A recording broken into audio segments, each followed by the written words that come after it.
Nigeria is a society whose fabric has been warped by decades of misgovernance by an extremely self-centered power elite.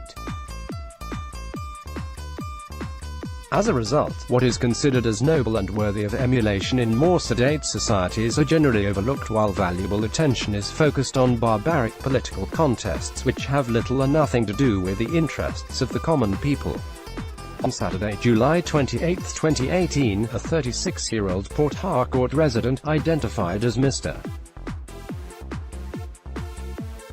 Joe Blankson, lost his life on the Ebonima-Bakana waterways in Rivers State while trying to rescue fellow citizens after the boat capsized.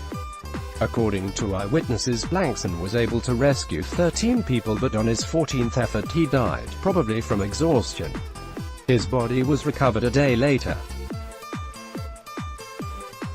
Though eyewitnesses said 6 people died in the tragic incident, the Rivers State Police Command spokesman, Nnamdi Omoni, insisted there was one death, though he did not indicate whether Blankson was the lone fatality.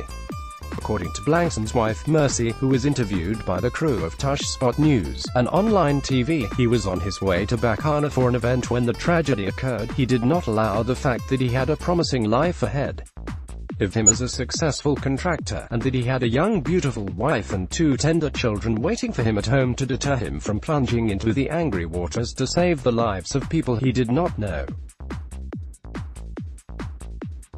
From his wife's account, Blankson's heroism that took his life was not the first time he was demonstrating uncommon selflessness. He was well known in his community as a peacemaker.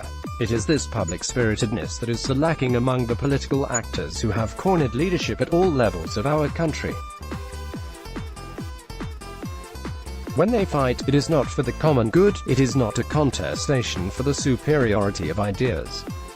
It is not a fight for the truth. It is usually a fight for supremacy and prime positions at the buffet table of the nation's commonwealth.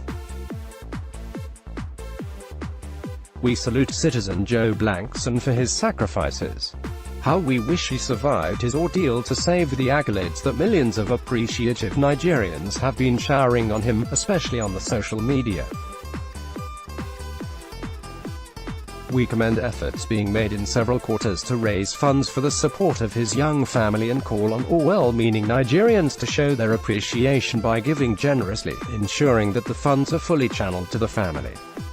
We also call on the federal and Rivers State governments to honor and immortalize citizen Joe Blankson, making sure that his children will grow up to know that the father's sacrifices were not in vain.